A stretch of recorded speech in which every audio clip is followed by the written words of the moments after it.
What makes what he says credible? Because he's on TV, I'm not going to let him disrespect my legacy like that. I'm not the one who threw somebody through a window. I never spit on a kid. I never had unpaid debt in Las Vegas. I never said, quote, I'm not a role model. I never showed up to All-Star Weekend on Sunday because I was in Vegas all weekend partying. All I've done for my entire career is represent the NBA the right way. 14 years, never got in trouble, respected the game, print that. I collect one paycheck from this. There's the owner, grifts. The GM, I'm the player, screw Charles Barkley. We welcome Will Kane back to the desk. So obviously LeBron not holding back there. What's your reaction? I just think it's weak. I think LeBron's reaction is weak. You know, it's interesting. No matter how much you compliment LeBron, no matter how much you recognize the obvious state of facts in the world that LeBron James is the greatest basketball player on the face of the planet, he somehow finds a way to be beneath that statement. You know, anytime I've ever criticized LeBron, it's only from the high perch that I place him on. If it's his grammar on Instagram, which I got criticism for, or his language from a victory podium, or in this moment right here, it's only because he is so great that when he falls short of being great, he's wide open to criticism. Let me tell you why this is so weak. First of all, Charles is right from start to finish, and I think almost everyone acknowledges that Charles's words on their face are correct, and they weren't an attack on LeBron at honestly a very deep level at all. He's got the highest payroll in the NBA. They're playing the most in luxury tax, and LeBron James still wants more and more and more. Charles is basically just being honest. And what is LeBron's response? What is his response? It's an ad hominem attack. The weakest form of attack. You know, if there's any theme today, as I've had conversations with you today, Max, if I've had conversations with you, Stephen A., it's this. Have the guts, have the wherewithal, have the spine to stand up and have a position independent of who you are. Don't go after Charles Barkley based upon totally unrelated incidences. It's called ad hominem. And the thing about an ad hominem attack, attacking a person like Charles that's totally off base from the argument at hand, it shows you don't have a leg to stand on. I guess LeBron doesn't have a rebuttal to Charles is they've given you everything they want, that you want. I guess LeBron doesn't have a rebuttal to Charles as you're being whiny. I guess he has no rebuttal on the substance. Instead, he's resorted to the tried and true clarion call. That's happening right now, by the way, on my Twitter. Clarion call of morons and, more than that, weak people who cannot form an idea that can withstand the slightest bit of rebuttal. Attack them as a person. Attack them for something unrelated. Good job, LeBron. You're just like every other internet troll on this. Go ahead, Max. As I said when we discussed this in the last hour, yes, it was an ad hominem attack on Charles Barkley. It's, you know, he murdered the messenger. He didn't like the message, so he went after the messenger. But I do think there's an added element here, guys, where there's something about the theater of sports, especially when you're the greatest in the world, that we believe, one of the reasons we're interested in it, I believe, is that we think it reveals character in the moment of truth. And so when you go after someone for their lack of competitiveness, as you see it, or their inability to come through in a big moment, not that that's what Barkley was doing here to LeBron, but he was kind of going after his spirit of competition, I can understand why someone would take that personally and then go after the critic rather than the criticism. But of course it is weak to go after the critic rather than the criticism, and it's a less than optimal response for LeBron.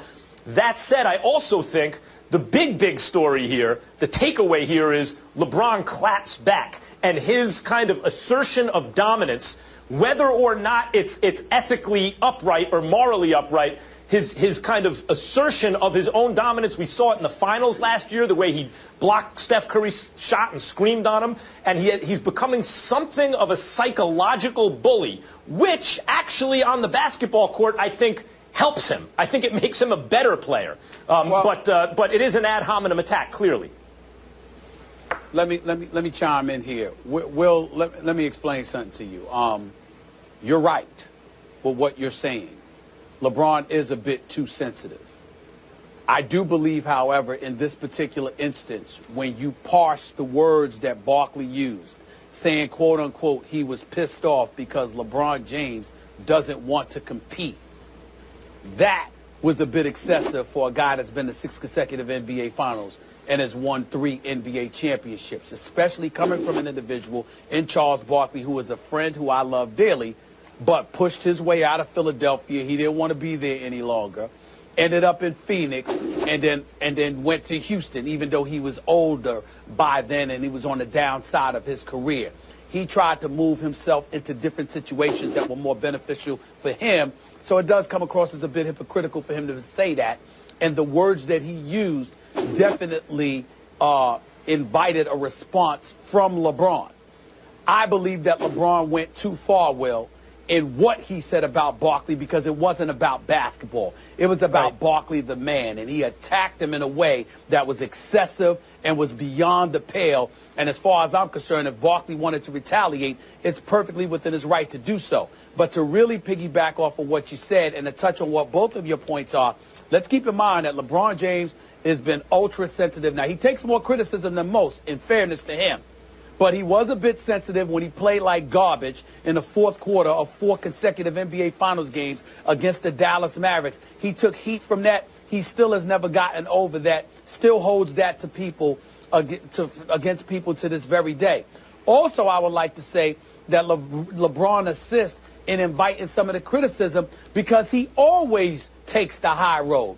It's very rare, if ever, that he responds. And so he gives the impression, if you're Barkley, that you can come at him.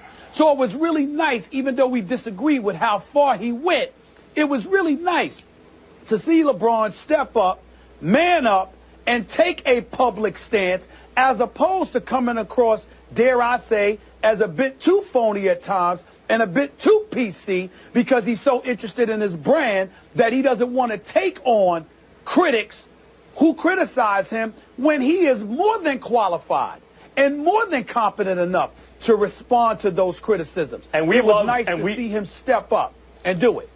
And we love Barkley. I mean, Barkley's amazing because he gives you the straight dope. As I mentioned in the previous hour, whether or not you think he's a dope for some of the things he said, he gives you the straight dope. You know he's not going to hold back. He's not going to bite his tongue. He's not going to succumb to kind of social and political pressure about what he should say. And LeBron's not going to like it all the time. He did choke away 4 consecutive fourth quarters. He was a choker then. It was an historic choke. He also came up huge in these last finals and turned around his legacy in that respect. Those things are all true.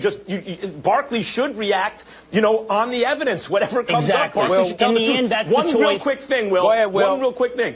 But LeBron James in his 14th season, Barkley joined the Rockets with Olajuwon and Drexler in his 13th season. The thing about that, chronologically older, but younger in his NBA The thing career. about that, Max, is the choice that LeBron made was ultimately the weak choice, but we can all understand how he gets there. Max, I know you get stuff on a daily basis that attacks you as a person. I do, I can promise you. And Stephen A., I imagine you get more than any of us combined. But you make a choice constantly. How are you going to engage with this or not engage with it? And if it is, as you said, Stephen A., that Barkley overstepped his bounds, that the argument was easy for LeBron to debate, he should have just taken on those merits, because if it's an easy one to win, you don't have to attack the person. But apparently LeBron didn't think he could win the argument. There.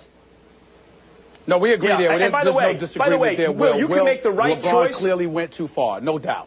You can make the right choice on your timeline for 5, 10 straight years and not respond to any of the morons. And then one day, one of the morons says something stupid, and you write, moron, and then you're in the wrong, right? Even though a million times you didn't do that. Max, I'm about to do it 100 times. The minute I walk off this set, I'm going to do it like 100 times. Both of you, everybody put your phone down. LeBron has bitten his tongue this whole time. You know what Herm Edwards says, don't Max, click send. Can I say this real quick? Yes. Max, you know I respect you, right? Seriously. Yes, of course. We disagree with you. We disagree with each other on a lot. And Stephen A. just goes without saying. But I think you're an incredibly smart guy who's often wrong. Likewise. See, it's business. It's not personal. But LeBron made it personal, and we entitled to your opinion. We wait for the clapback. But this just in, guys. League sources told ESPN that the Cavaliers are hosting a free agent workout session Wednesday. Veteran point guards Mario Chalmers, Kirk Heinrich, along with shooting guard Lance Stevenson, are scheduled to work out for the Cleveland Cavaliers in hopes of inking a deal. Coming up next, you just saw him, Rex Ryan was relieved from his head coaching duties earlier this season, and now he's saying some wild stuff about the Bills and if he'd be willing to take a defensive coordinator position. And Michael Vick has been a Falcons fan's favorite for a very long time. So if Matt Ice can win the Super Bowl, will he finally get out of Vic's shadow? Stay tuned for that.